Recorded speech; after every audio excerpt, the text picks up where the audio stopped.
Hello mga dudes! Dito na naman ang inyong malunggay King Mike. Malapit na ang Pasko. Pero bago yan, nandito na naman tayo for another product origin at meron tayong something very interesting to talk about. Alam niyo ba may isang produkto na nagpo-promote ng pagkain ng gulay sa mga bata at napakasarap niya. Tara! O mga dudes, nandito na tayo sa Orange Lab para ipakita ko ng ingredient itong produktong ito. Siyempre, ang paborito ko, ang malunggay extra. Guys, okay? Tignan nga natin. O yan, amoyin ko nga. Uy, fresh na fresh, parang bagong pitas. Guys, alam niyo yung piniga na na malunggay leaf. Pag bagong piga, amoy yung maasim na apple, napakasarap.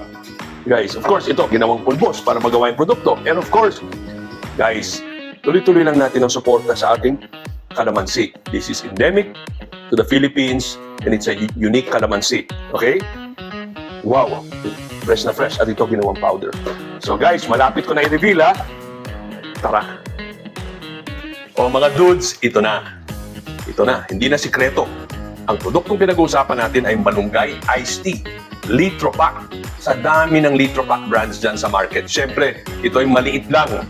Di ba na parte? Ngunit, dapat nating suportahan. Dahil maliwanag na hindi lang gawa sa atin, ang pinag-uusapan natin dito is yung bigyan ng good vibes ang malunggay, lalo na sa mga bata. Alam nyo ba na 80% ng Pilipino ay deficient sa calcium?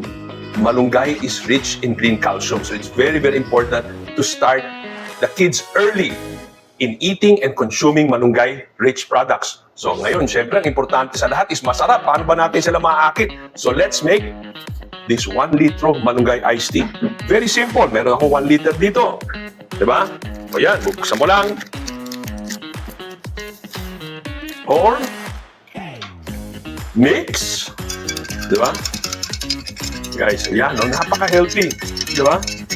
You know, sometimes it's also good to give an iced tea that doesn't have caffeine.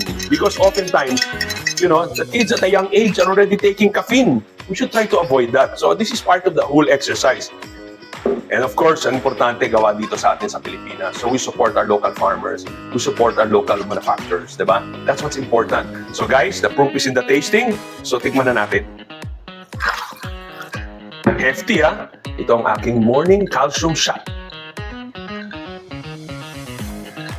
Ang sarap. And that is another product origin. Till next time.